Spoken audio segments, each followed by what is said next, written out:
Hello and welcome to another An Old Man Watches. And today we're going to be talking about 2008 science fiction slash horror movie The Hive. And this film introduces us to Team Thorax, a professional extermination crew charged with taking care of ant swarms.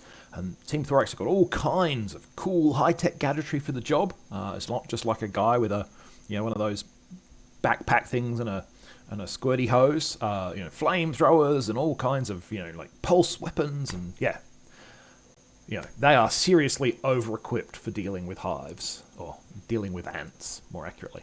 But that's just as well because they've never met an ant swarm like this one.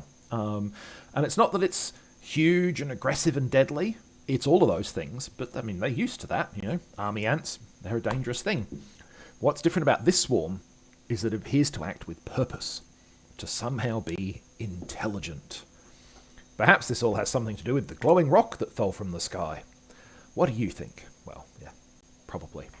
So apparently this film is the 8th in the Man-Eater series, of which there are at least 25. Collect them all. And I guess that suggests that there is a market for this kind of schlock. Probably I am that market, to be fair. But the real question that we need to answer today, of course, is what kind of schlock is it? And that's a really good question, because this movie doesn't really quite seem to know. Now, as you might expect from a film that doesn't care that ants live in nests, not hives, that's bees, guys, this is not a film that's much worried about scientific accuracy, but it's also not a film that seems much worried about a coherent narrative. It starts us up with straight-up swarm-style antics, but then the writer seems to realise there are limits to that kind of action, and he shifts to hints of genetic mutation and a "don't mess with Mother Nature" parable. Then he merges that into a first contact kind of thing, as human and ant come together to negotiate for peace. Yes, they really do. And then somewhere in the middle of that, though, he kind of gets bored, blows everything up and says, screw it, it was aliens. This is a movie with a serious kind of sort of identity crisis going on in its narrative. And as part of that, we get what is possibly my favourite moment in the movie, which is when the millions of ants in the alien ant swarm come together to make a giant ant made of ants. And it's completely unnecessary and pointless from a narrative perspective. It doesn't make, why is it doing this? It doesn't make the ants any more dangerous. They're already plenty deadly. It doesn't help them communicate with the humans.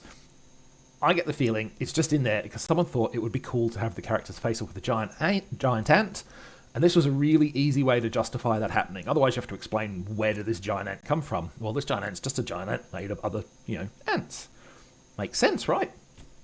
Well, not a lot, really, but it's that kind of movie. It's not a movie where things happen because they make sense necessarily. It's a movie because I've got 90 minutes to fill and stuff needs to happen, and this would be cool, and we've already hired a second-rate CGI company, so why not get them to do some extra second-rate CGI? It's actually probably one of the better effects in the film, to be honest, the giant ant. Now, it's hard to argue, and I'm not intending to argue, that The Hive is a good film. It's not. The acting is second-rate. The script is all over the show. The effects are not good, as I've already discussed.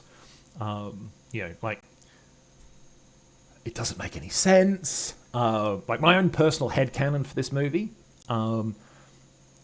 is that it's actually the tale of a lone ant freedom fighter, and that ant's heroic struggle to free the nest from domination by an alien intelligence. Because, believe it or not, that actually fits what we see on screen. It doesn't make a lot of sense, but it fits what we see on screen, and I think that that's, kind of more interesting than, a bunch of humans meet some alien ants and then everything blows up. But the thing about this movie, and movies in general, is that just because a film is not technically good, it doesn't mean it is boring, and vice versa. And The Hive, for all of its shortcomings, including the fact that it's, it should be called The Nest, or The Swarm, moves along at a decent clip. And it's kind of charming in its inept enthusiasm for everything it does. I've seen enough boring movies, mostly bad boring movies, because often, part of why a movie is bad is that it's boring. But I've seen enough boring movies, even technically well-made films that were boring, to celebrate when I find one that is merely bad and not boring. And as far as schlocky creature features go, The Hive is actually a fairly likable and entertaining one. It's not a good movie, but it's 90 minutes of kind of like harmless diversion, and that's really all it was made to be. No one spent a lot of money on this. No one was expecting this to be great art.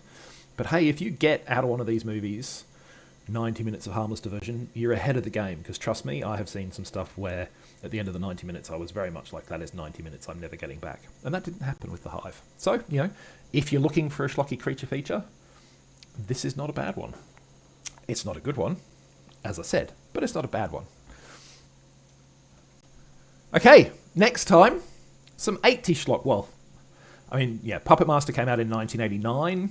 The bulk of the franchise came out in the 90s, but it's very much an 80s property, I feel, in its style. So we're going to do Puppet Master and Puppet Master 2, because basically it's the same film, the second one, and it doesn't merit a video of its own. But yes, some 80s schlock for next time. So I'll hope you come by to check that one out. In the meantime, thanks for watching this one, and I hope you enjoyed it.